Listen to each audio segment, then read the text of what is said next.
coming up to me on the street saying, you killed Han Solo. I didn't kill Han Solo. Wokeness killed Han Solo. Let's see, what else do I want? G'day guys and welcome. G'day guys. Welcome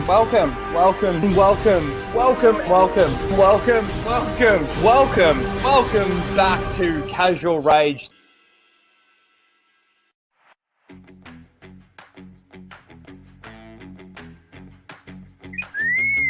Prepare to start the show, R2. This is where the fun begins.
Hello everyone and welcome to Casual Rage. Casual Rage 167. Should be 168 really, shouldn't it? But no, 167 where we casually rage out about the topics of the week. Sorry I missed last week. I had an absolute meltdown over the Easter weekend because of my game not working. And then the game finally starts working. I got it working last night and then I decided to play, and that's why we're so late. Just quickly, because of how this went in regards to organizing the stream after the gaming stream, it looks like I'm just going to do it before, because I kept pushing it back, and it depends. Sometimes we might finish earlier, sometimes we might finish later. So how it was 2 weeks ago is basically how I'm going to do it probably moving forward. So start a couple of hours before we do the gaming stream. So just keeping that in mind. I got this while I was playing as well, so I thought we could open it. I have a feeling it might be Anna's calendar, but we'll wait and see. So we'll open that. But let me quickly say hello to the chat. Let's see, who we got? Let me just scroll up here. All right. Star Wars Marvel Purist, how you doing? Totally missed last week. From the show time change. Well, I didn't actually do last week. It was the week before. Glad this stream is later on. Yeah. Well, again, I'm probably going to change it to earlier again, unfortunately, for some. Mr. Bantham's here. We've got Mud Crab in the chat. We've got the Fractured Filter. He'll be back watching the replay for sure. What did that say? We'll catch the replay. Been enjoying the Bad Batch, man. We got a lot of Bad Batch to actually catch up on. We've got Mr. Grant Gregory in the chat. Let me just get through this really quick. Mike Hill for 28 months. Unfortunately, won't be able to catch this one. Have to watch the replay. Well, we'll catch you on the replay. We've got Darth Ghostface. How you doing? Tyranozilla. Let me just scroll through a little bit. Papa Palpatines. Pizza Padawan, good to see you. Let's see. What is up with the Tales of the Empire crap? I only saw it this morning, but I actually haven't watched it. So we're going to watch it live. That's probably going to be one of the first things we do. And then I'll talk about it, and we'll talk about the crap. I've already seen, because it played a little bit of it, and I saw the person at the very beginning of the trailer. I've already got some thoughts on it. Miss J, how you doing? Rhino's busy gaming, that's right. Mech. That's what I'm going to call you, Mech. It's 5 a.m. for me. Oh. But see, then even if I start... Oh, no. Because hang on. It's 3:30 now. I'd be starting at 9 a.m. Yeah, there'll be plenty of time for that. We've got OG Star Wars. We've got Blake in the chat. How you doing, Blake? One day this stream will start. One day. Dr. Coffin-Nails, good to see you. Valerie. Hello, Valerie. Falling asleep. Skirmitar's here. How you doing, Skirmitar? I'm so excited to be able to play with all these people now too. You know how I fixed it? You know how I fixed my game? I uninstalled the game, deleted all the files, and then reinstalled Windows because I was having Windows problems. And it just worked. And then reinstalled the game. Angelina, how you doing? Sean, I see you. Did I miss anyone else? Melissa, I see you, Melissa. Full Nelson. The Nuisance Bird, all these people coming in. Z, how you doing? Good to see you. Pretty much caught up. Iceman. If I missed anyone, I do apologize, but thank you all for being here. All right, let's get into some of the stuff that's... Well, let's watch this Tales of the Empire thing, and then we'll talk about that, I think. Should I open this first? It's probably a good idea. Let's just get this out of the way. Find out what this is. I don't know if this is going to work properly. Oh, no, it's working. These scissors are pretty fucked. Oh, did it work?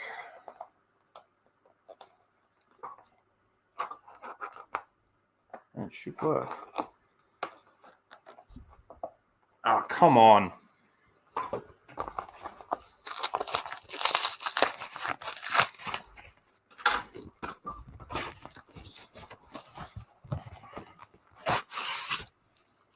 Oh, yeah, it's got to be Anna's poster.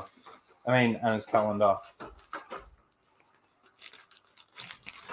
It's got to be. When it's this big, floppy.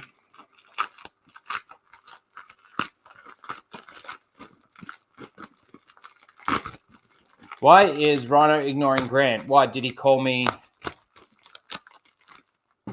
Did I not read the... Oh, yeah, no, I didn't read it. Man, I thought I would come here and support my friend, but he'd rather be anywhere else than with his loyal supporters. Maybe if I change my name to Theory. Yes, there you go. Anna's calendar. Is that Cecil in there? Oh, no. That's cool. We'll check that out later. Oh, Charles is going to want to play with this cardboard. Here. I'll just throw it on the ground. He'll love to play with that. Let me just put these over here, guys. So it's out of the way. He's already sitting on it. I wish I could pan the camera. All right. Cats and cardboard, I know. Vampire Anna.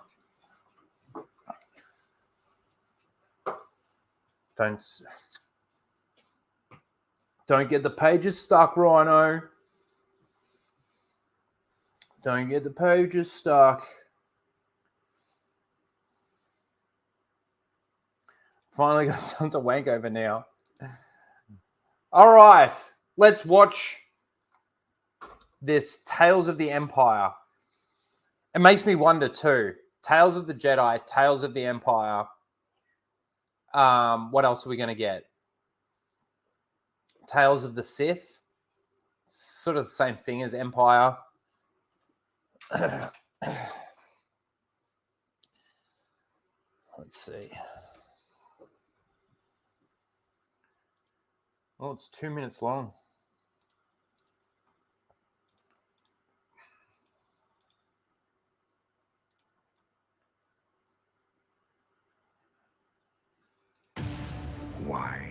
to seek Imperial favor. Years ago, my people were all but destroyed. My anger gives me strength.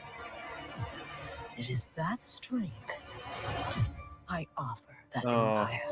Okay, so I'm just going to pause it there for a second. I got some thoughts here. So first of all, let's just, the most obvious thing, the Force is female, right? But it's more so with this because we're talking about a character, once again, that is already dead. The character's dead. We've seen the character die in Ahsoka. So now we're telling an origin story or a backstory of a witch that we've seen die. And that's, look, I mean, there's every chance that she's not dead. And it's like supposed to subvert her expectations in regards to Ahsoka taking her out. And then they give us this Tales of the Empire, tells her backstory. And then like in Ahsoka season 2 or something, she's back again. Some zombie witch. I wouldn't put it past them. I wouldn't put it past them to do that. But again, it's kind of like with Andor, right? Yes, Dr. Coffinales, hit it on the head. You're telling a backstory about a character that you've seen die. There's almost no point to this. Now, it's probably a little bit of the nostalgia of trying to throw Thrawn in there. Probably should have made him look a lot more like the actor that played him, a lot more frumpy. But yeah, that's, to me, Force is female big time with this. And yeah. What's the point?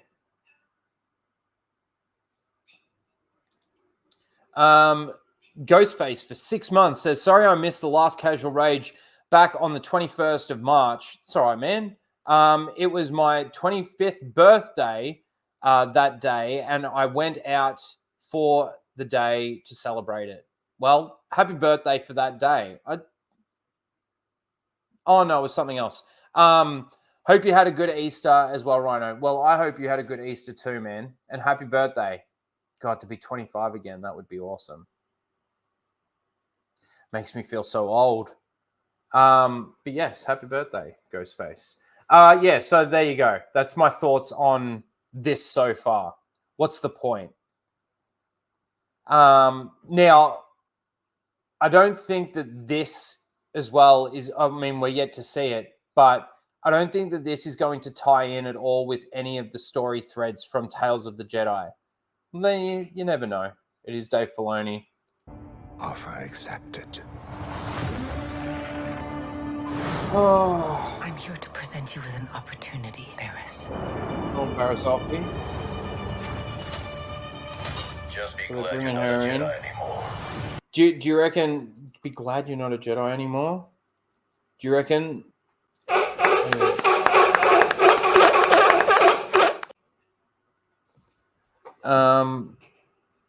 She's still Force sensitive. She's gone dark. With an opportunity, Barris. Just Who be is glad that? you're not a Jedi anymore. Your path is set, Morgan Elsbeth. Oh, was it Morgan? I will fulfill my destiny. Oh God. Mercy only breeds defeat. But I will help you overcome this weakness. Attack!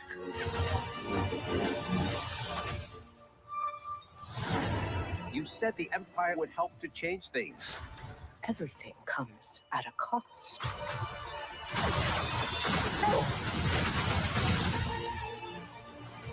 My world has been burning since I was a child. Grievous. You cannot stop what has begun. Barris Now, offers one final test visitor. to join us.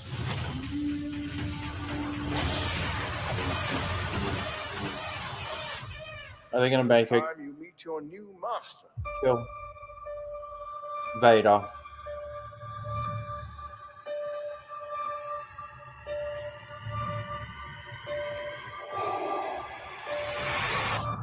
Long live the Empire. Full of nostalgia. How many of them are there going to be? They didn't say number of episodes. Okay, so we're getting obviously the backstory of Morgan and what she did to take over this place before Mandalorian season 2. Grievous, man, a lot of seal clapping in this one, I'm telling you.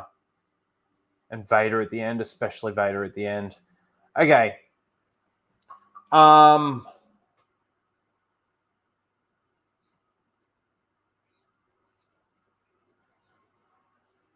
I gotta sort of point something out. Like, even with the Bad Batch, these last couple of episodes of the Bad Batch, there's been little, and when I say little, I mean very little elements of actual some good, decent stuff in there. But overall, it's really bad. Now, the reason for that is obviously because it's connection to Disney canon. But I don't really want to give him any credit. It's sort of the same thing with this, right? Is that within Disney's canon, like, it's not overly offensive to have these characters, and this was something that I was actually thinking about, to have these characters, kind of like in the last episode of The Bad Batch, you've got Tarkin in there, right? And you would think with how high valued this project is to that project, and we're going off to The Bad Batch for a sec here, is to the Emperor.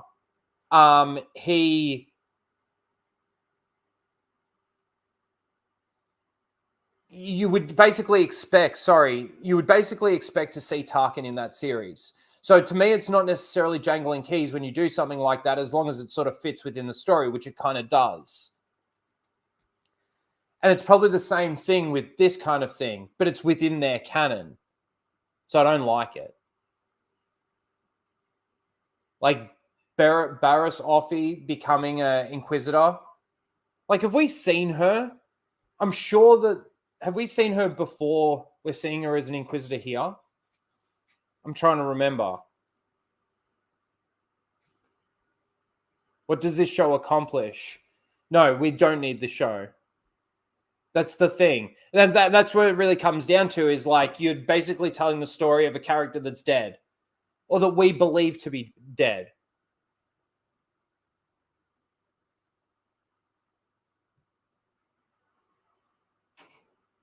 But see, this jumps back a long way from when she's... We're obviously doing flashbacks to when she lost her...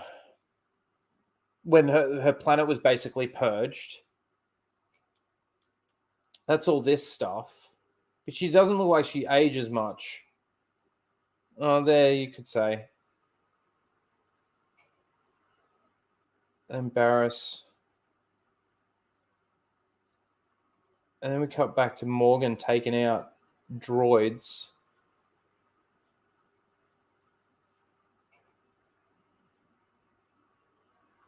I don't know. All I can say is that with where everything is headed in Disney Star Wars, especially with a lot more of the evidence now that we've got through the Bad Batch, man, none of this is going to actually end up being meaningful in any way, shape, or form.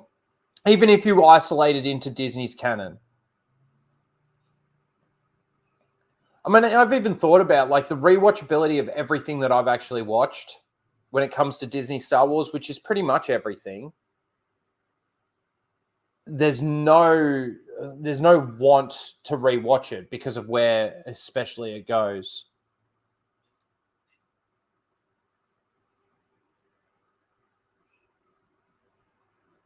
That's it, really. We'll see the seals clap for sure. In fact, when we do, Michael sent me this. When we do Seal of the Week, we're going to watch this. It's one of Grizzy's favorites. We're going to watch her reaction to Tales of the Empire. You can already picture it, can't you? Anytime you see Barriss, am I saying her name right? I don't even know. Anytime you see her, when you see Vader, especially the Grand Inquisitor, you'll get reactions. And who am I missing?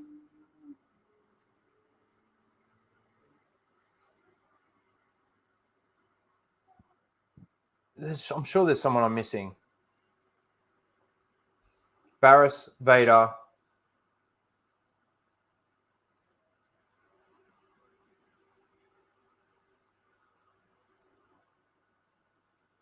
Oh, man.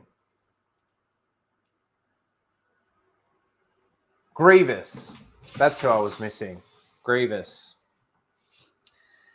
Man. And this is also why I don't want to do the stream after I do like 4 hours of gaming, because I'm now kind of tired. We'll get through it. I promise you. We'll get through it. We missed last week. I've got to give you guys a good stream. All right. Tales of the Empire. Whoop-de-fucking-do. Also, too, with the lack of viewership of Disney Star Wars right now, you really think... I mean, I think even the ratings for Tales of the Jedi were pretty bad, right?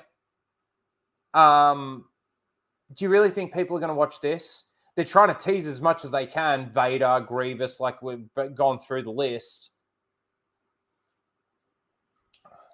No. I mean, it's not going to equate to anything. Morgan's dead. Oh, man. Do you guys think she could still be alive?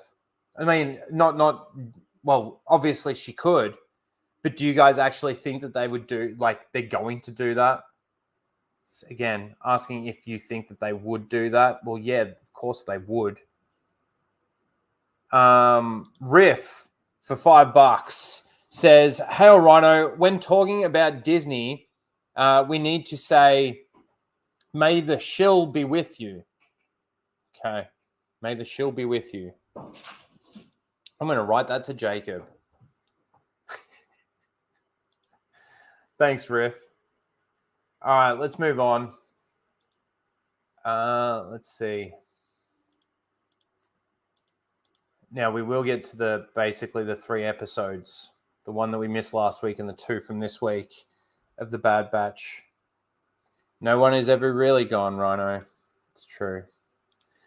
So this is something that we've sort of, I think, talked about over the last couple of months, maybe, in regards to like these actors, especially like Ewan McGregor, like begging the fans to write to Disney about, doing a season 2 of Obi-Wan Kenobi or something like that. But this to me is a breath of fresh air. Liam Neeson says he's done playing Qui-Gon Jinn in live action. I'm too fucking old. Good, because I don't need to see him anymore. You know, the funny thing is that realistically, Qui-Gon Jinn moving forward should just be a voice. He should just be a voice. And you could commission Liam Neeson to do some voice acting. He's basically saying he's too old. Maybe he looks too old to play the character. Maybe he's just too old and he can't be fucked anymore. But either way, he should just be a voice. It's like bringing him back at the end of Obi-Wan Kenobi and not just having his voice, but actually physically bringing him back it's law breaking, it's canon breaking to not only George's stuff, but their own canon as well. But, you know, again, I'm sure he wouldn't rule out just doing the voice of Qui-Gon.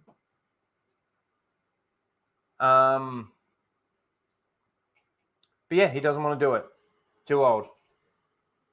Too fucking old.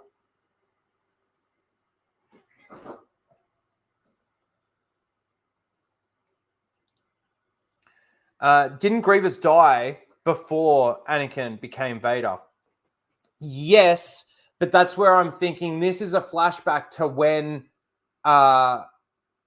they purged Dathomir. Sorry, I was thinking of the name of the planet. That's the thing. Like, there's so much mixed in with that trailer that's flashback. But see, we don't actually know when the main... Well, see, this is the other thing too. Whoa, I'm going all over the place. Tales of the Jedi, with the 3 episodes for Dooku and the 3 episodes for Ahsoka, they basically told like 3 major moments in their lifetime. There was never really like a connection. Like there's basically episode 1 for the Ahsoka stuff. There's a massive time jump going into episode 2, and then there's a massive time jump again that goes into episode 3. So I have a feeling that maybe this would do the same thing, and you'd get like 3 major incidents or something like that for that character. Does that make sense? So yeah, I don't think the Grievous scene is the same time period of when we see Vader, is basically my point. All right. Darth Ghostface for 10 says, have you become a join member of Grizzy's channel? I haven't personally, not yet. I probably need to do that. It's just crazy. Like, normally when I do that, I'm watching a stream, and when those streams are happening, I'm at work. I joined at the highest tier a couple weeks ago and got to be one of few people to watch his first member-only stream he did back on Easter Sunday. Well, that's cool. I need to do that. Because he's good. He's good people, Grizzy.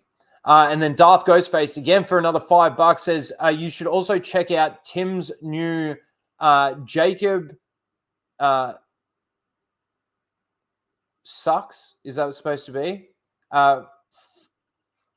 Fresh Prince of Bel-Air parody song. I did see that already. Parody song. He recently uploaded on his channel. It's hilarious. Yes, sorry, I did see that.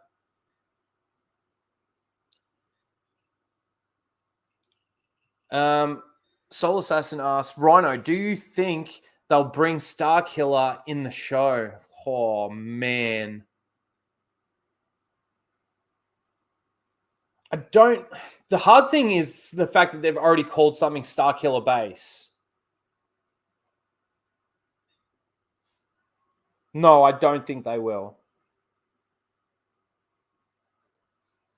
No. They've got enough there in that trailer. And the crazy thing too is that they're showing you all of that stuff in the trailer. It's kind of like with Ventress, right? When they did the Bad Batch trailer and they showed Ventress in the trailer. It's the same sort of thing. They're spoiling their own show, and they don't mind doing it to try and get some of the people that are like, oh, maybe back. Honestly, don't think they're going to do something with Starkiller. I could be wrong, but I really do doubt it. All right, let's get rid of that. Let's get rid of that. What I'm going to do, because last time I showed too much of the Bad Batch episode, that the string got blocked. I had to clip it out and remove it, and it got unblocked. But I'll be a lot more careful. I think it's when I just jump like 10 seconds because it looks like just the... Oh, God, why is it doing that?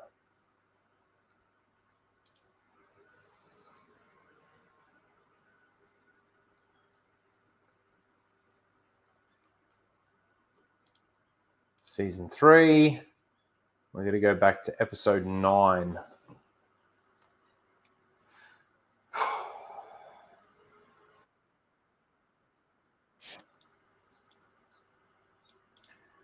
Okay. Let's see if this works, because I've started doing my recording through StreamYard. And yeah, that's not... Look at that. Black screen. We're in the middle of the... Especially that one. And who are you? So I've got to do it this way.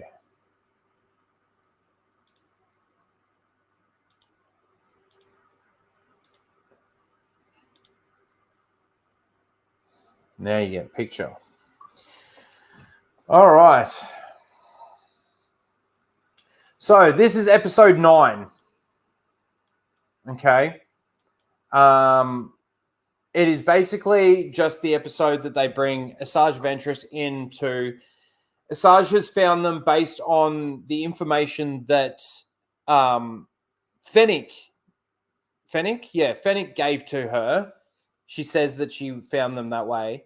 But Fennec had no idea. So, like, they never exchanged, like, where the location was, where they were staying, comms, anything like that. Which it makes it even stupider how Hunter left in that previous episode when Fennec said, "Oh, once I get the information, I'll get in contact with you."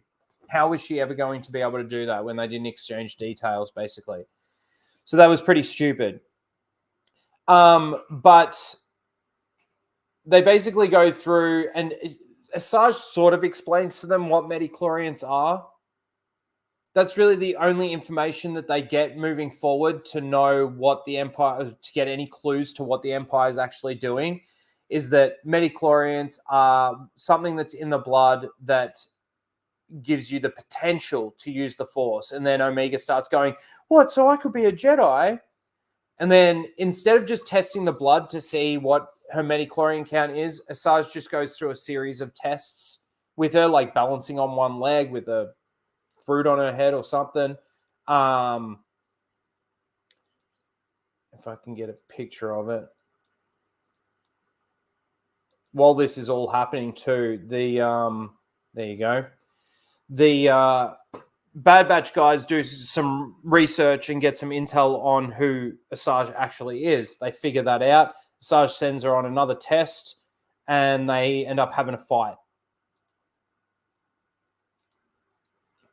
Omega, says, "I need to do this. I need to, figure this out."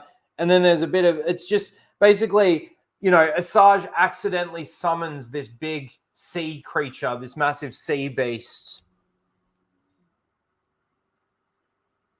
I don't know how I feel about this episode. And again, I mentioned in my episode 10 review that when I did this review, this is episode 9, when I did this review, I kind of left out the fact that Asajj is supposed to be dead, right?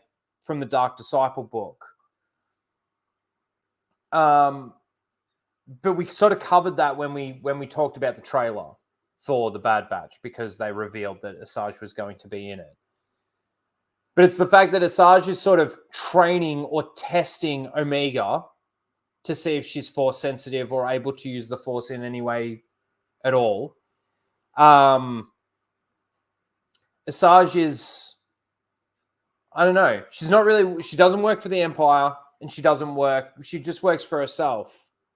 But it hasn't been completely revealed that she's doing bounty hunting or anything like that. I would assume that that's what she's doing.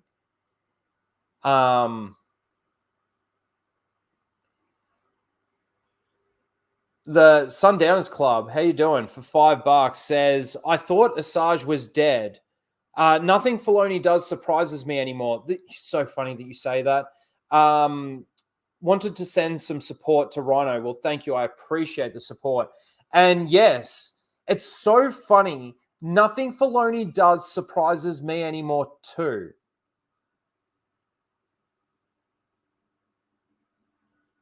Like, even in episode 10, I think it is, when Cad Bane is revealed, when Cad Bane, basically goes and gets that Force-sensitive child, it just didn't surprise me. Like, I thought that based on the sound of the Spurs in that, it had to be Boba or it had to be Cad Bane. It had to be one of those two. But you'd think, like, come on, like, you could introduce another new bounty hunter if you really wanted to. But again, that doesn't get those same reactions. It doesn't do this, does it?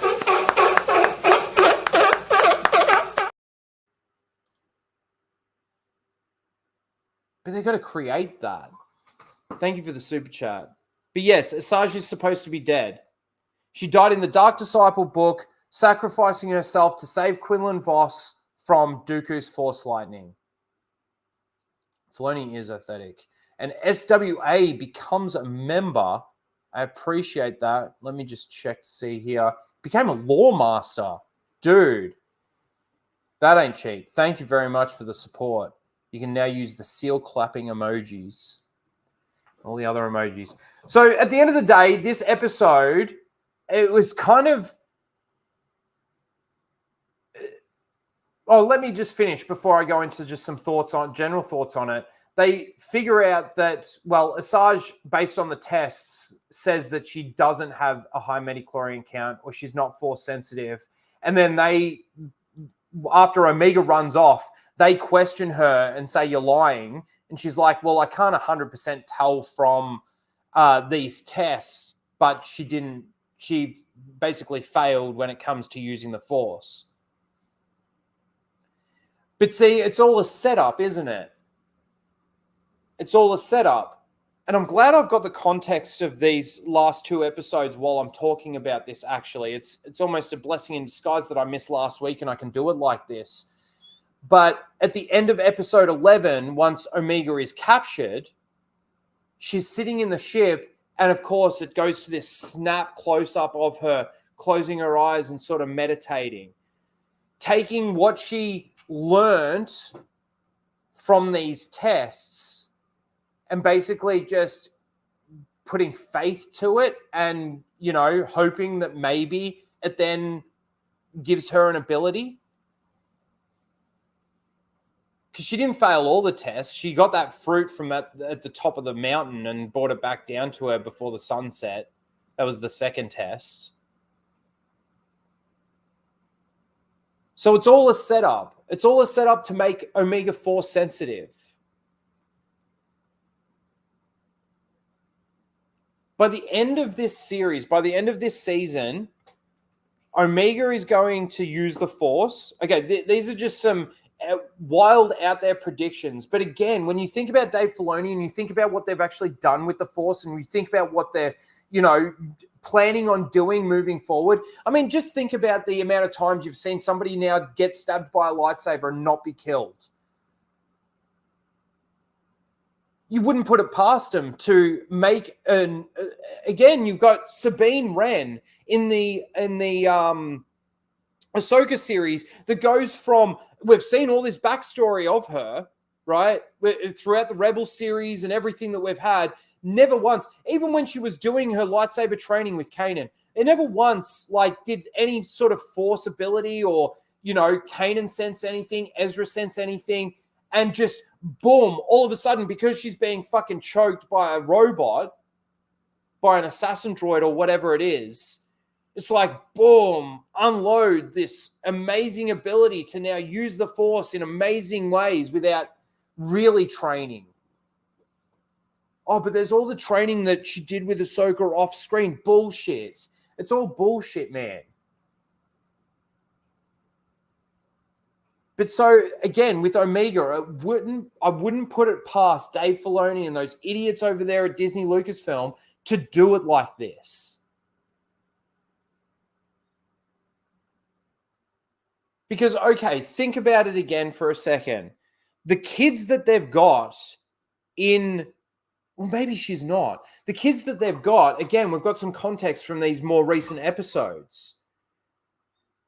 So in the vault, there's Force-sensitive kids. All they want to do is go home. Emery's going through a little bit. This is the next episode. We may as well just move on to the next episode.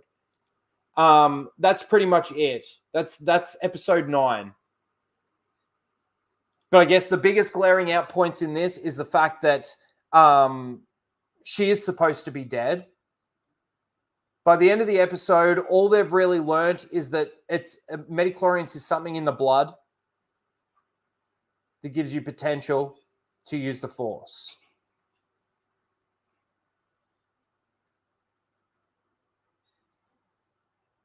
That's another good question. But why use Asajj to verify Omega being Force sensitive? Very convenient. Everything is. It's like I was sort of saying with the Cad Bane thing and the bounty hunters and stuff like that. All right, let's go to...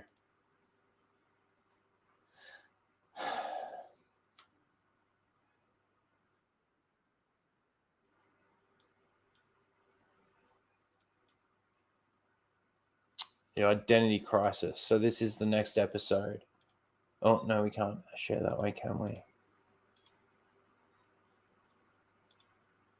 Oh, but before we do, actually, this was just two things that I've got to talk about in regards to Asajj. So,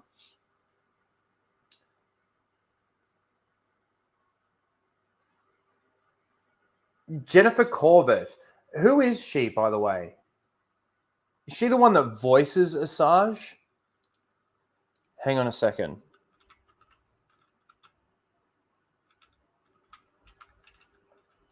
Corbett.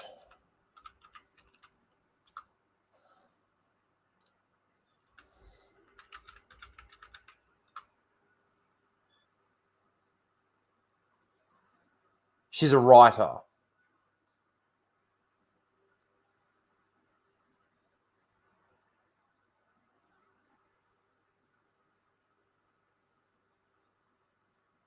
Oh, she wrote for Star Wars Resistance.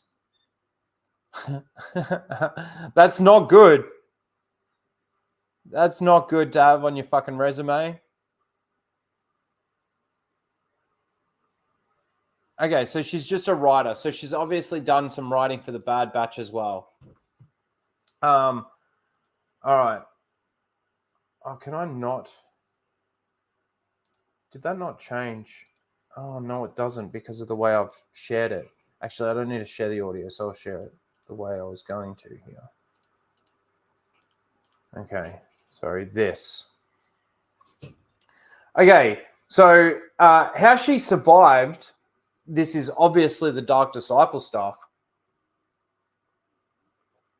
will be revealed in future content. But for this story, we were thrilled to include her and explore her unique connection to and compassion for Omega. Wow. So now Asajj Ventress has compassion and for Omega? I don't know why. Have they crossed paths before? Have we said Asajj already in the Bad Batch series? I don't think we have.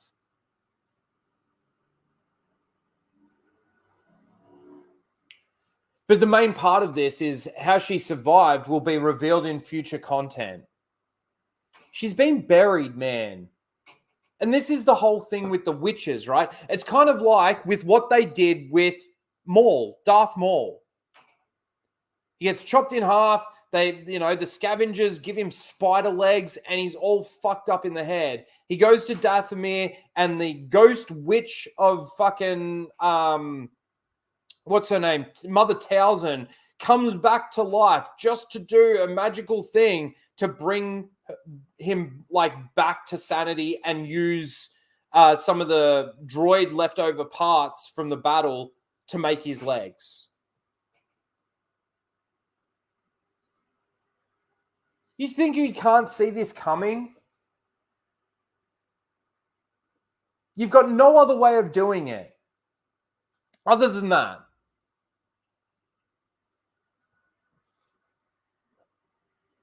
But see, by doing that, you're completely...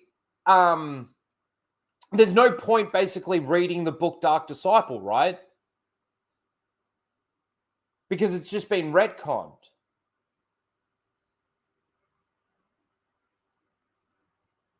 Oh, but it'll still fit in because she will be dead, but she'll get brought back to life by Mother Townsend.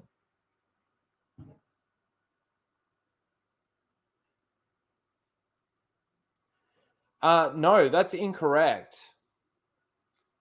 Well, it depends now, doesn't it?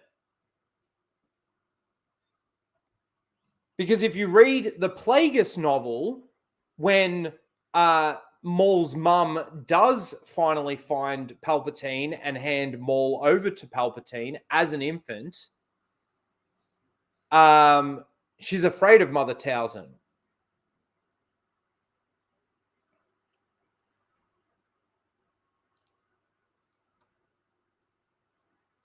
Anyway, and then moving on from that, Dave Filoni came up with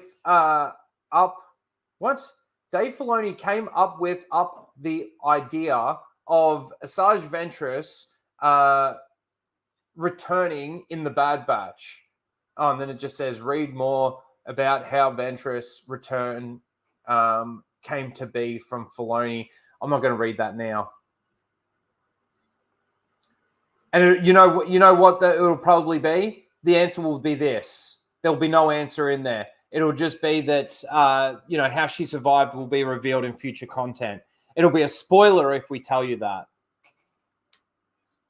Now I've got to share my screen in a different way.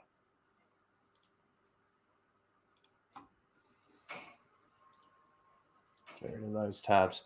All right. So this is episode 10. So this is the first episode of the double header. There's basically an argument in the thing, and all the people see this little baby thing, use the Force. We don't see it. It happens sort of off screen, but, they have a conversation about it.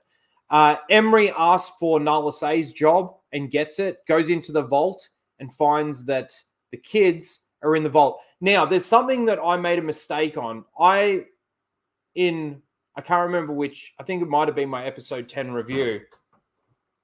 I said that Palpatine went into the vault, and when he went into the vault, he was in front of the clone pods. But this room that they first come into, do you trust me? The clone pod, and then they walk out, and he lets them in the vault. But he says this. Hold on. I play too much.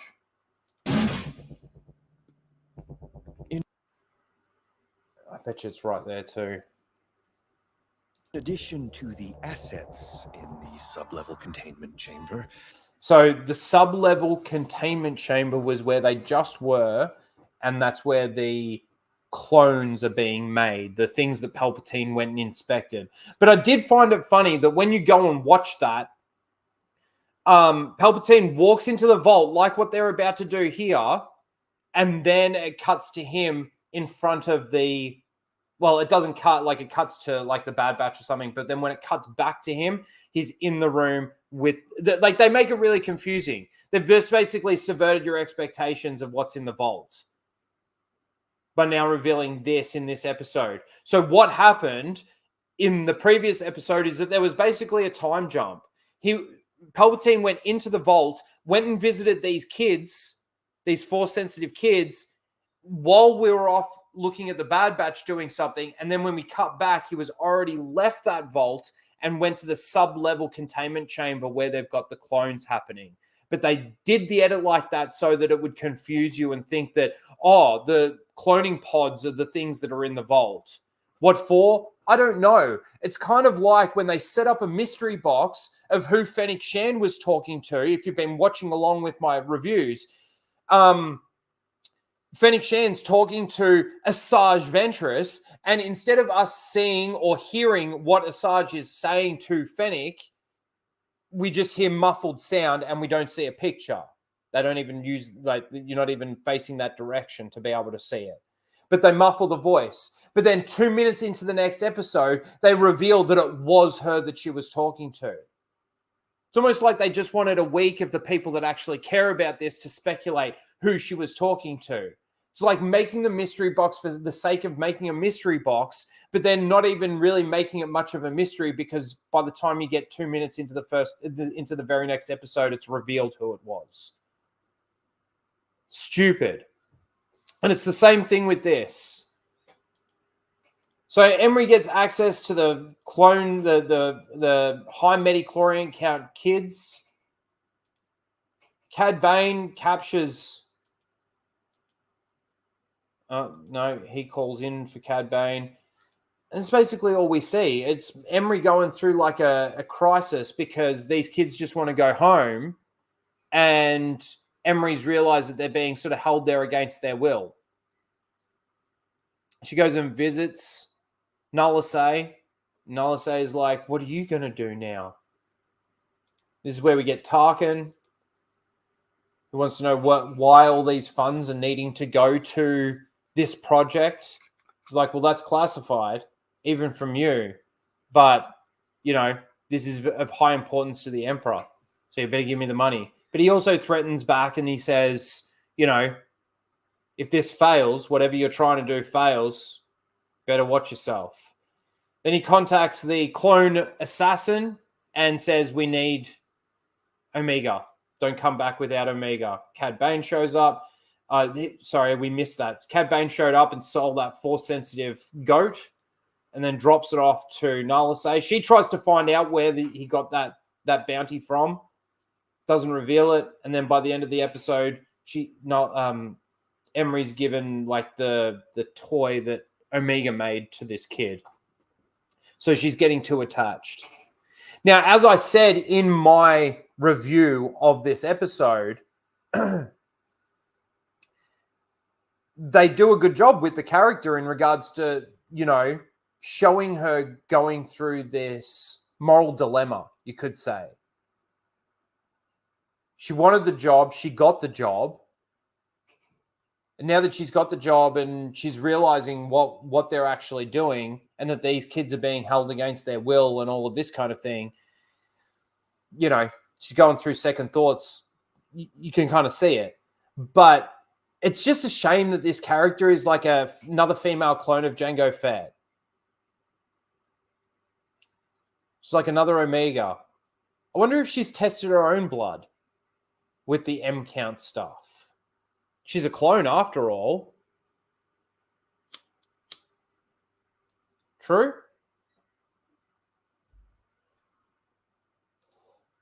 So again, I got to give them credit with that because they did a good job of showing Emery going through that dilemma. But it's what it all leads to, isn't it? At the end of the day,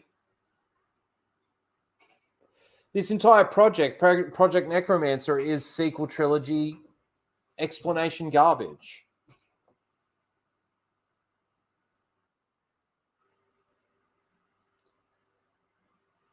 And then moving on from there, we got episode 11.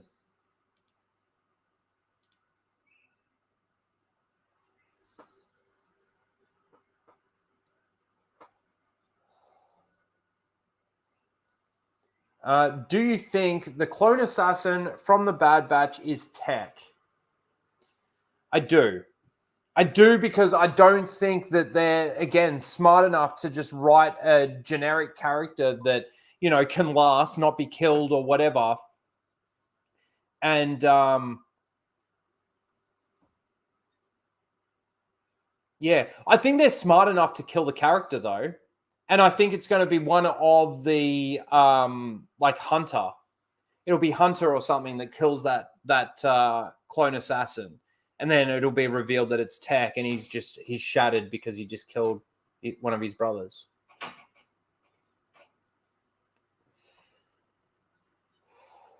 But this was something that, sort of an argument I made in my review, is that Tech, and somebody did answer the question. I can't remember who it was. It might have even been you, Sol. Anyway, I think a few people wrote back. And they did say that Tech had been to that island that they're basically living on, the Bad Batch guys are living on, before he, quote unquote, died. So the thing is, though, is that if it is Tech, he's obviously had his mind wiped or something to force him into taking the action that he's taking and stopping, like basically getting Omega and all of that. Because if he had any semblance of being tech, surely he wouldn't be going through and doing what he's doing. Capturing Omega, taking out Wrecker, taking out Hunter. And not essentially taking them out, not killing them, but just, decommissioning them so that he can basically get Omega and get out of there. So that's where basically this episode takes us. Is that not? Oh. No. Hold on a second.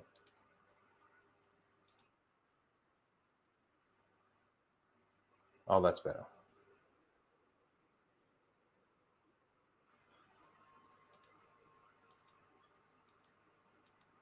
Yeah, that's better. Okay, let's try that again. Okay, so point of no return, episode 11. Now, this is something that did surprise me, is that the clone assassin ends up getting Omega by the end of the episode. I thought he was just going to be able to find out where she is. It's so funny. When they go to like the main story point, they make things happen really quickly. When there's the filler, they make shit happen really slowly. And what I mean is basically by this clone assassin not only finding Omega, but actually successfully running a campaign against the island that they're on and getting Omega by the end of the episode.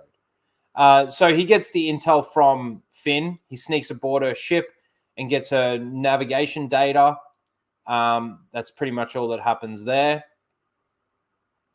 He basically says, like, I'm going to confirm that the target is there. They're planning on leaving. Oh, and that was another thing too, is like right here, Omega's holding Tech's glasses.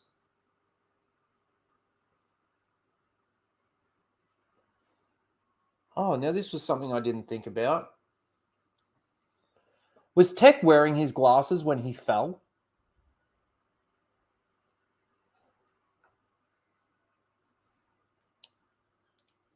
I need to know the answer to this question now.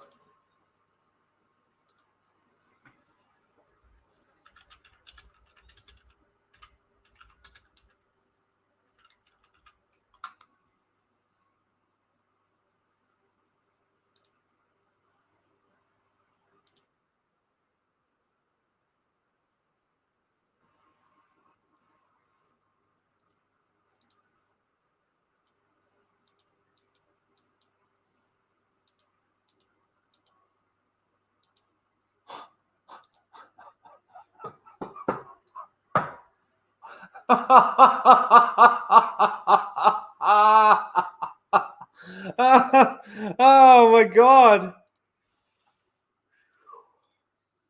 Explain this one. Explain this one. That's the exact question.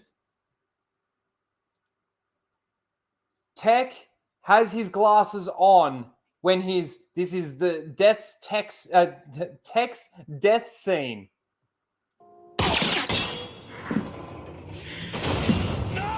Just after he shot that shot, he grabbed his glasses off and goes, here's a souvenir, and threw it. Glasses on. Now.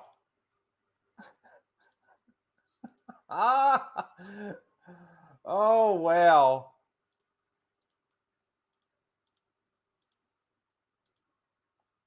How does Omega have them in her hands? And before you say, oh, maybe they're different glasses, they're broken ones from the past or something. Let's just take a look at them. Hold on. I think I may have gone too far. I have. Treasures did you bring? Oh, I don't want to play too much. Get the ship blocked. Pabu was the first place that felt like a home. There. It's got the thing on the side, everything. The little red light torch thing. I hate having to do this, man. It's because of the way... There you go. Red little torch thing on the side, his goggles. And then we go back to the other one.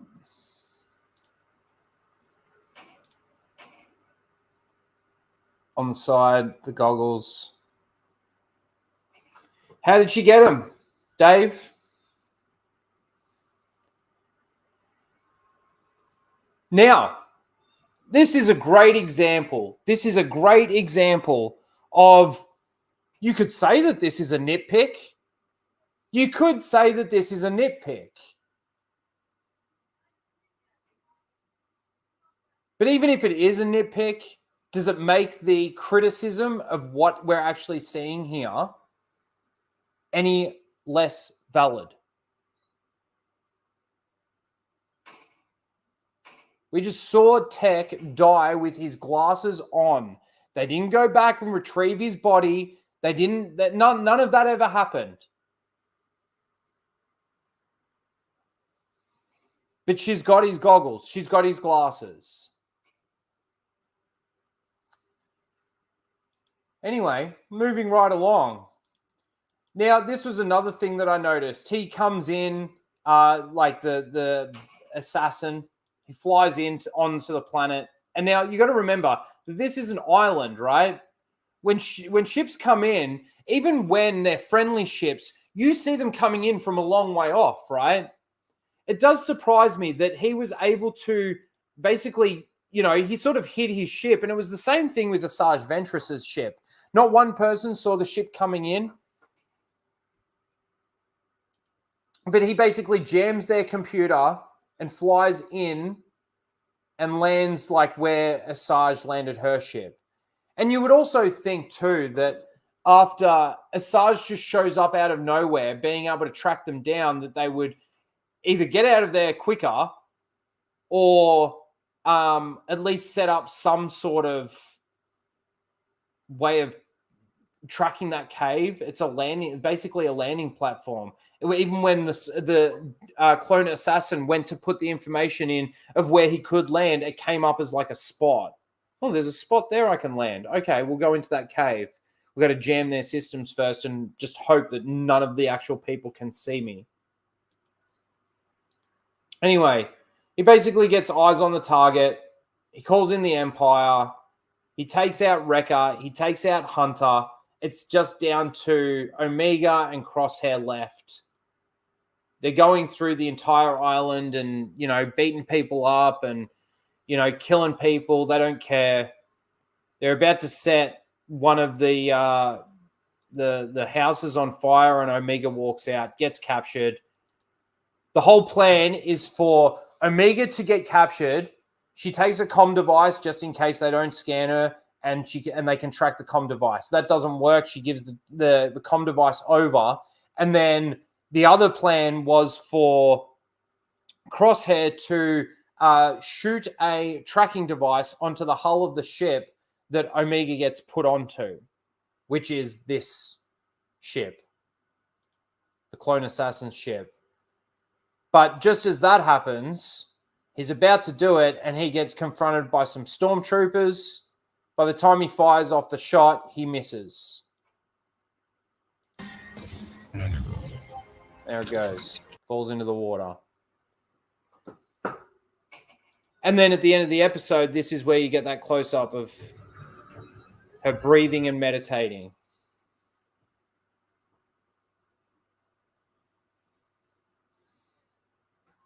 Jedis have the best fobs.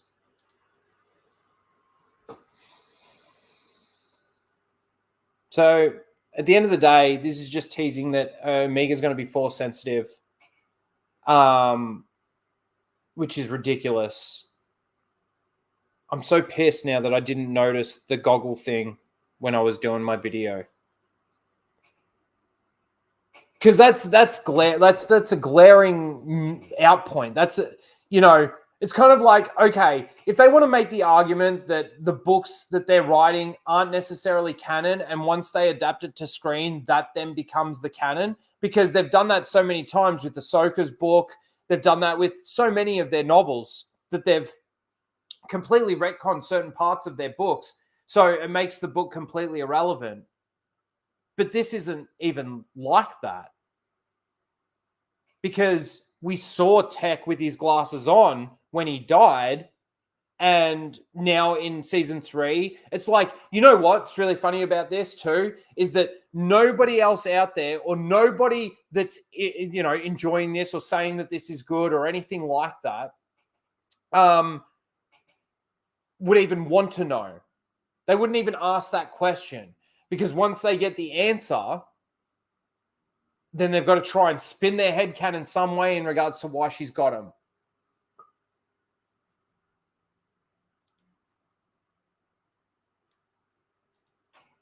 And that's all 3 episodes of The Bad Batch.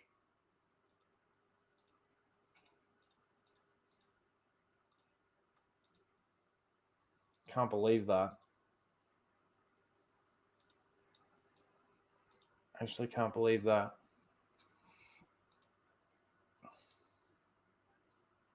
All right. Guys, this is going to be a shorter stream. I'm just going to get through these. We're going to do Seal of the Week. We'll watch the video, and then we'll wrap the stream up. Next week, I am going to do it earlier. I'm going to do it before we play Helldivers. So like it was 2 weeks ago. Because I'm just getting tired now. It's too much. And then I'll get the link to the Jack Show, and I'll probably go there. Oh, I don't know. I got to eat something as well.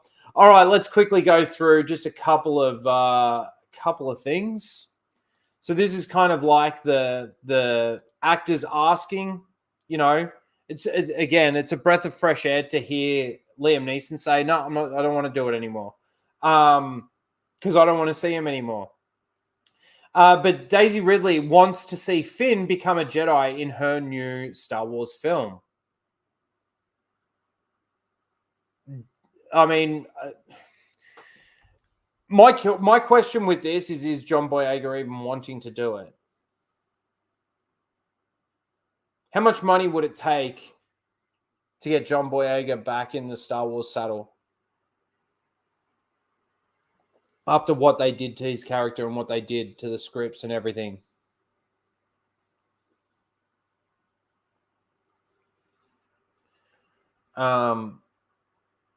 Yeah, probably should have become a Jedi in the Disney trilogy. You're right. But yeah, like, this is going to be a disaster no matter what they do. No matter what they do. And then we'll move straight on to this. Ewan McGregor is still hopeful for a Star Wars franchise return. I've got a few years yet before I'm the same age as Alec Guinness was in A New Hope. So there's time to tell more stories in there. Yeah, there might be. But should they? The answer is definitely no. And look, after what happened with the Obi-Wan Kenobi show and Ewan McGregor sitting in his car and goes, "Oh, if you're being racist, you're not Disney, you're no Star Wars fan to me." Like, mate, that narrative was pushed by Disney before the first episode even dropped. And you know what? There was some interviews in that where, like, you were kind of like, well, what is she even doing there? You know, they're doing the press rounds or whatever for the Obi-Wan Kenobi show. You've got Ewan McGregor, you've got Hayden Christensen, and then you've got what's her name? Reva. Oh man, why am I blanking on her name? Come on, chat, help me out.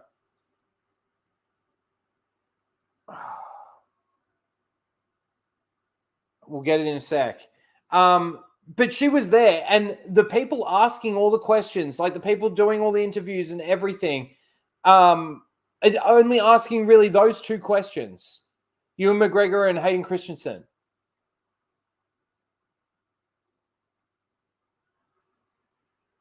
So it was a bit like, what's the point in having Moses Ingram? What's the point in even having her there?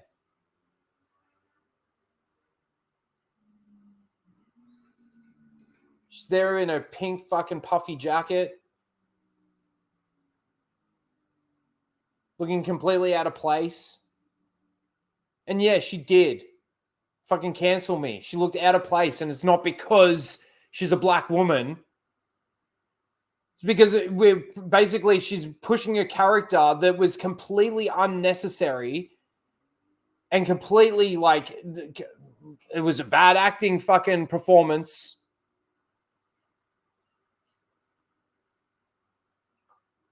Fucking do it. As far as I'm concerned, it's so far fucked that they may as well just do it. Just keep losing money. Just keep pouring money into this garbage that you're making. Keep losing more and more audiences as you go. And keep getting all the seal clapping retards that just don't care.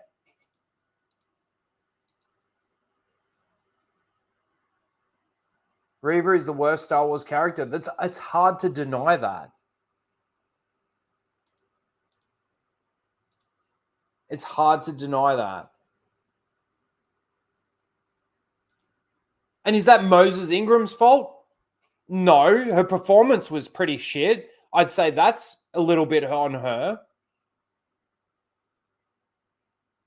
But you've got to put it down to the casting directors, the writers making a character so completely pointless and stupid.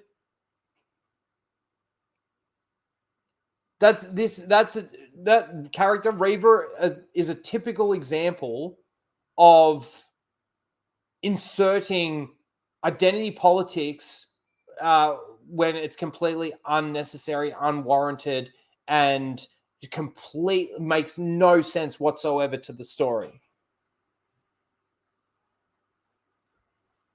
Whatsoever. Her motivations for doing shit. I don't even know how we got there. I guess we're talking about Ewan McGregor.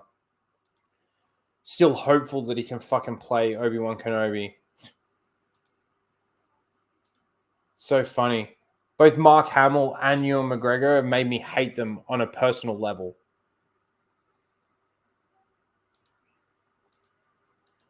Like when it's actually you now. It's not your performance. It's not like you fucking piss me off and you're an idiot.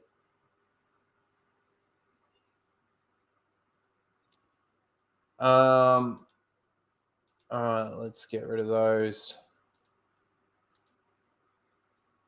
All right. So, this week, Seal of the Week is going to be a little different. I'll explain after this.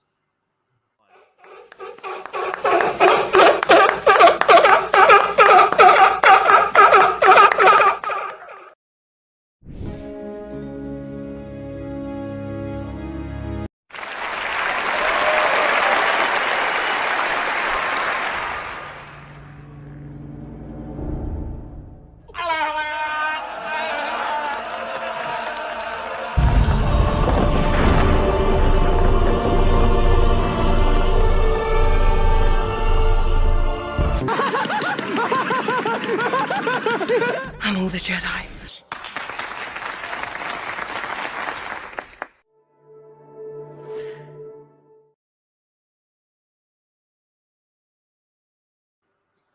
Okay, so I'm going to go through them and then I'm going to explain how the voting is going to work this week.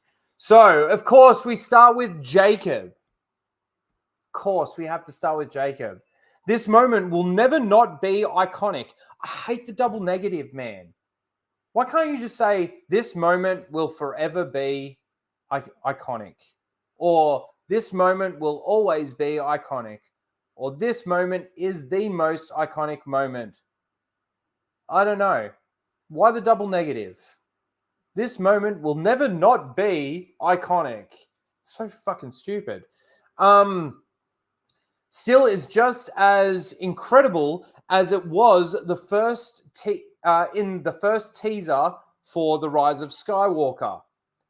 Now, the second one is also Jacob. Surprise, surprise. So he says in this one, Say what you will about The Rise of Skywalker, but this will forever be one of the coolest reveals in all of Star Wars. Knew that we probably would have seen Ben Solo get the Skywalker Legacy lightsaber, but not like this. Chills every time. So then we move on to Gabe. And Gabe says this: getting blocked for liking the sequels feels like dodging a bullet. Everyone, always, what? Always here's some, always, always here's some peak Star Wars. I don't know. I don't think I'm reading it wrong, but there you go. So Gabe is like dodging a bullet every time a person blocks him. Have we got pronouns? Of course we got pronouns. He, him. And then from Gabe again with number 4 says Star Wars rating, not satire. I'm serious. The Phantom Menace, 10 out of 10. Attack of the Clones, 10 out of 10.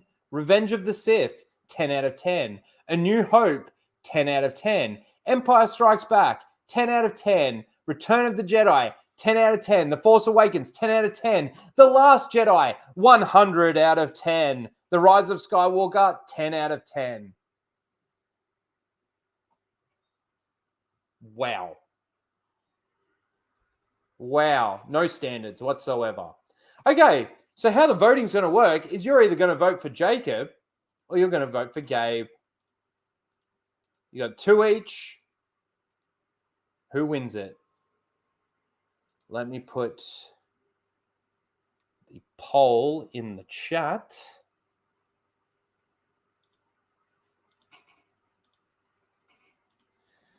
We've got Seal of the Week. So, Jacob or Gabe?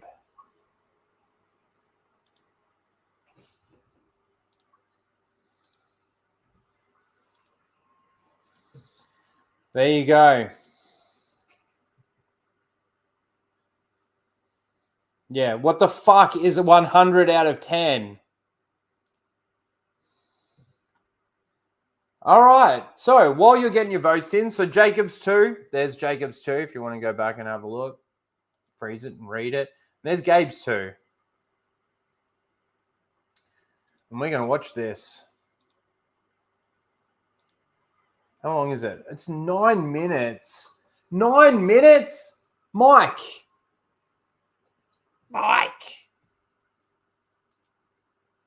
Oh, God. Hey guys, it's Louise here and welcome back to my channel. So first of all, I'm going to say I'm sorry about the appearance. I've had a pretty rough day today. I'm still in my pajamas. But what I wasn't expecting was for Star Wars to release a trailer for a new show, Tales of the Empire. So we've had Tales of the Jedi and now we're getting a Tales of the Empire. We have a 2-minute trailer. She sounds a little Scottish. It says that it's going to be 6 new shorts available on May 4th.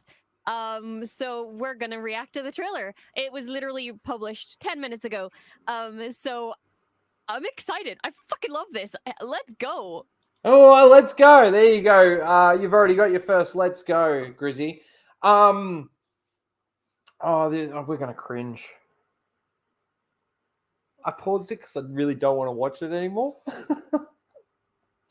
I'm very intrigued to see what characters we're going to get out of this. Oh, I don't doubt that for a second. Why do you seek imperial favor?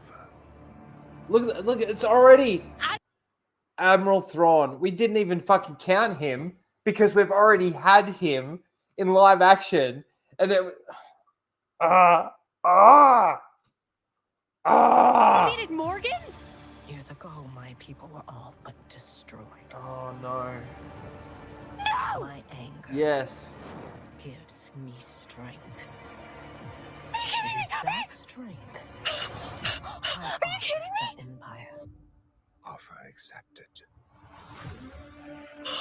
I'm here to present. No, no, no. It's so fake. It's so fake. Oh. Ugh. Ugh. What are you talking about? What are you talking about?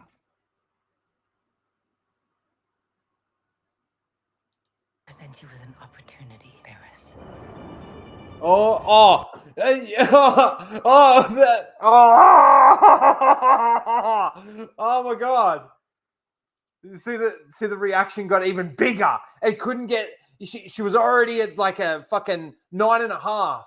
And the mention of Barris, fucking boom, 100 out of 10. What? Your path is set, Morgan Elspeth. Oh, wait till she sees I will Vader fulfill my destiny. and Grievous.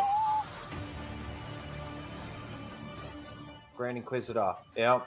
The Grand Inquisitor? Yep, you said it. I Is she? will help you overcome this weakness. She's an Inquisitor? She's become. Shut the fuck up! Shut the fuck up! You said the Empire would help to change things. Oh, that's from The Mandalorian. Look. Look at the...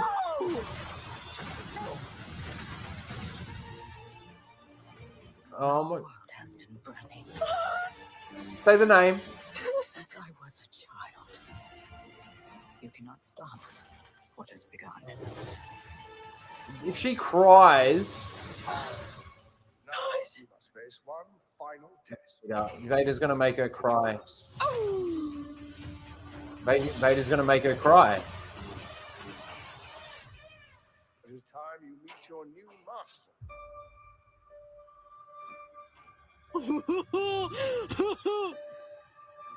Ew. Oh, that was. Oh shit! Wait, are we gonna get see? Live the Empire.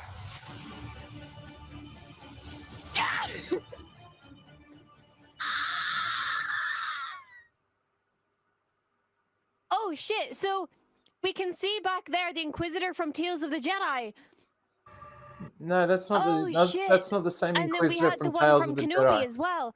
Dude, what if Trill is in this? What if, dude? What if Trill is in it? What does that mean for you? Or is that just that just another name for you to drop?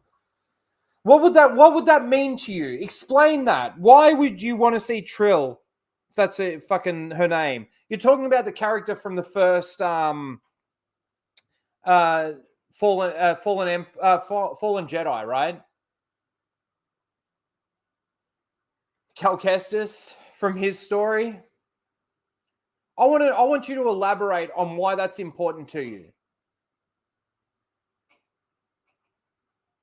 Not just for the sake of dropping a name because you've seen Inquisitors and you can name another Inquisitor that's not on the screen. Congratulations.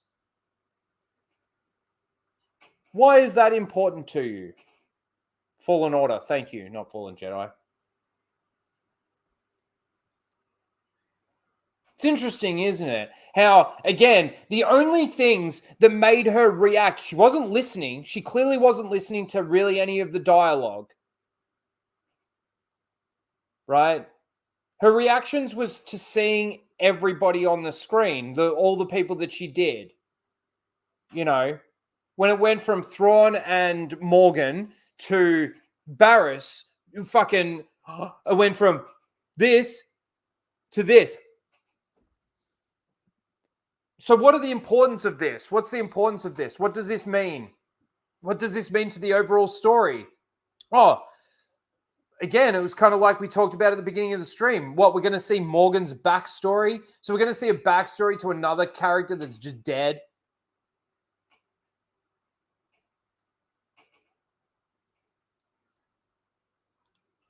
But I want to know why you just thought to happen to drop that other Inquisitor's name.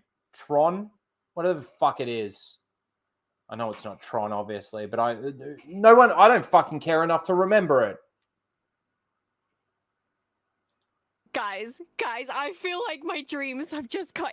Is this Oh, real really? life? This was your Star Wars dreams have just come true. You got to see Morgan's backstory. It's a fucking lie. It's a fucking lie. If I pinch myself, is this real? We're getting Night Sister content and Inquisitor content. This is all I've ever asked for is for more Night Sister content. Is it? I mean, Grizzy, you've probably watched more of her videos than any of mine. More of her videos than I have. Can you verify that? That all she's ever wanted was more Night Sister content and more Inquisitor content? Can we just get some Star Wars content? Like, that'd be nice.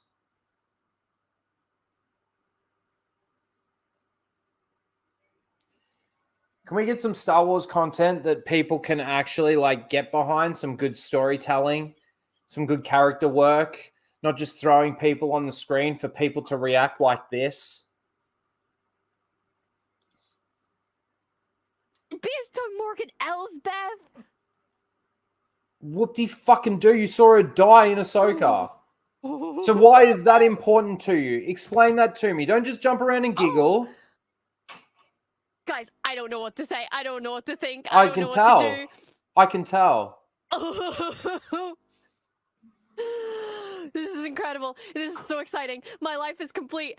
I need this immediately. I need this right now. Okay. I need to compose myself. You need to compose yourself and elaborate. For those of you who don't know, which I'm surprised you don't by now, Inquisitors and Night Sisters. Night Sisters specifically are my favorite thing in all of Star Wars. Oh, really? I have my own Night Sister OC. Okay, so you've got some Night Sister toys. They are my biggest passion in Star Wars, and they're the thing that I know the most about. I'm the most knowledgeable when it comes to Night Sisters over literally anything else. Wow. More knowledgeable about Night Sisters than even the Jedi or the Sith or, the things that Star Wars is actually about. She still said nothing. And I have always said for years and years and years, I've begged Dave Filoni for more Night Sister content. And we got it in Mandalorian with Morgan Elsbeth. And then we got it in Ahsoka with Morgan Elsbeth and the Night Sisters that were on the planet that they went to in the other galaxy. Do you remember she died? And then they went back to Dathomir. And dude, fucking Thrawn in Clone Wars animation. And Barriss and the Inquisitors. Oh, and the names? Inquisitor in Clone Wars animation. I'm surprised she hasn't brought up Grievous yet. Dude, what the hell? Names. I know these names. I need to rewatch this trailer a million times, guys. I need to rewatch this. She's gonna rewatch it now. This feels like my dreams have come true. This doesn't feel real. Your dreams have all come true. Real. Look at Thrawn. Why do you seek Imperial vengeance? I think she doesn't realize that Dave Filoni just teabagged her. Holy shit! And that's him so young as well. We've got the fucking clankers as well. Years ago, my people were The clankers as well. Oh god, we have to watch the Battle of Dathomir again from her perspective. I'm gonna. And she has. Oh my god. My anger gives me strength. And we get to see her original Night Sister outfit. Oh my god. It is that strength Give me a bucket. I offer the Empire. My sexy blue boy. Oh my god, my sexy blue boy. Hey, I got a question for you. What if I was to say that sexy orange bitch fucking Ahsoka? Is that misogynistic and toxic? An opportunity, Paris. Dude. Just be glad you're not a Jedi anymore. That's wild. Your path is set, Look at her sickles. Morgan Elsbeth. fulfill my destiny. She's already forgotten. Grand Inquisitor, look at him. Mercy. She's already forgotten that breeds Morgan's dead. defeat. But I will help you overcome this weakness. Attack!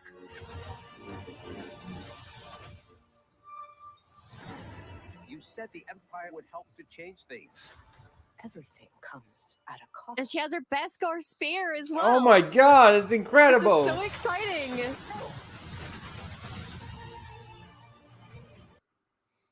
Oh, Grievous. What's his name?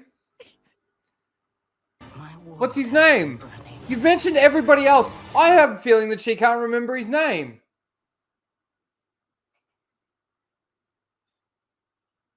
Man, she's mentioned everybody else. She's mentioned everybody else. And every time it gets to Grievous, it's like she has a brain fart. Say his name. Dude, the magic on the sickles? That's so cool. So cool. Since I was Whoa, look at that. Look at it. Holy shit. a child, you cannot stop what has What's begun. his name? Oh, Now you must face one final test. To join us.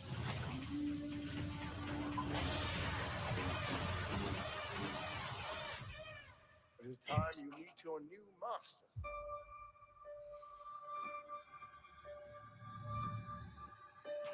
oh, that's wild. Is it now? Prime Vader, guys. Oh my- Prime fucking Vader. Oh my god! Long live the Empire. Him walking past Barriss as an Inquisitor is Prime Vader. Oh no. We're done. Okay, guys, I need to go take a breather. This is absolutely insane, Star Wars. Thank you. I love you with my entire fucking heart. You own my soul. Yeah, so if you want to talk more with me about this, please, I do have a Discord. No, goodbye. Thank you. Thanks, Mike, for sending that to me, tagging me in that. I appreciate it. What does that mean? What does that mean? Prime Vader. Like, come on, man. You don't even see his face. He literally walks past the Inquisitors. And that's Prime Vader. Prime Vader. Are you kidding me right now?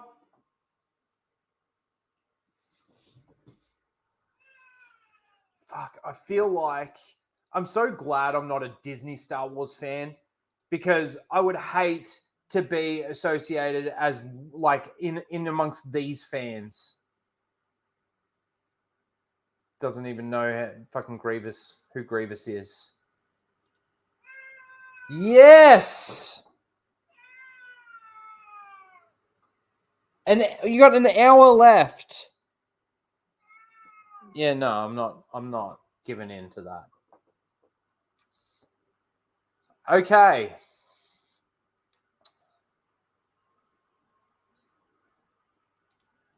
Let's finish Seal of the Week. Okay, so you got to pick either Jacob or Gabe. They both had two amazing Seal-like tweets this week, or within the last week. And those are your options. Let's see. What do we got? Oh, yes. No. We're going to end the poll. Ending the poll. It's a landslide, ladies and gentlemen. So in last place with 16% of the vote was Gabe's two tweets. And with 83, well, you would think it should be 84, right? 83% of the vote went to Jacob for "This moment will never not be iconic. Still is just as incredible as it was in the first teaser for The Rise of Skywalker, and his second one was, say what you will about The Rise of Skywalker, but this will forever be one of the coolest reveals in all of Star Wars. Now that it says new. Oh, knew that we probably would have seen Ben Solo get the Skywalker legacy lightsaber, but not like this. Chills every time. Thank you very much, Jacob. Man, I reckon you're leading by a large margin for Seal of the Year. But congratulations, you are yet again the winner of Seal of the Week.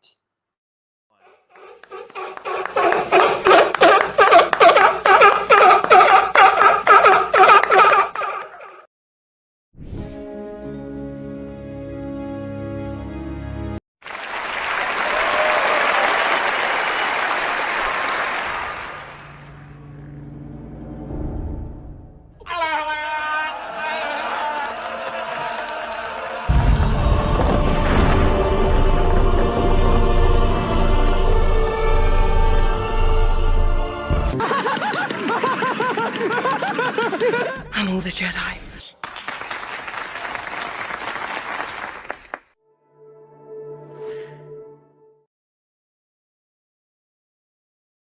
All right, and we are done. Steven Salcedo, how you doing? See you, man. We're all done. So, guys, like I said at the beginning of the stream, next week we'll probably start earlier, like what we did a couple of weeks ago. So just get prepared for that. Just so I'm not as worn down. Like, I'd rather play the games at the end than before. So, yeah, that's pretty much it. Thank you, everybody, for hanging out. I know in some places of the world right now it's starting to get quite late. Yeah, it's like 1 o'clock in the morning Central Time right now. So it's pretty late. Please smash a like and subscribe if you're not subscribed. Thanks to all the lurkers. Thanks to the rewatch people, the people that come in and rewatch the stream. Appreciate you. Smash that like button. Going to the Jack Show. Yes. Now, let me get the link to the Jack Show. Are they still going? There they are. Oh, Chrissy's on. And there is the link to the Jack Show. Thank you, everyone. We will see you all next week for the episode 12 breakdown and whatever other news comes out. We will see you then. Thanks, guys. Appreciate everyone. We'll see you then. Let me play this. I found another behind-the-scenes thing. All right. Bye, guys. I don't know. I don't think I'll ever be disappointed in the way he looks.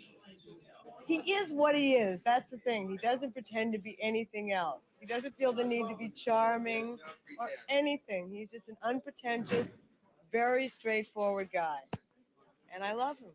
Put a chicken in and make her name again! They came bounding over. Fuck off! Disney! You fucking cunt! A few minutes? Are you kidding? At the rate they're gaining? No, what is it?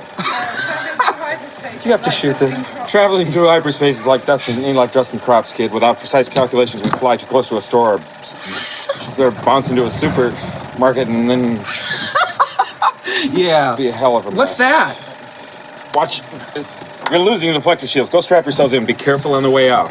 Yeah, sure. I'm taking it very cautiously. You go away. We bounced too near a supermarket?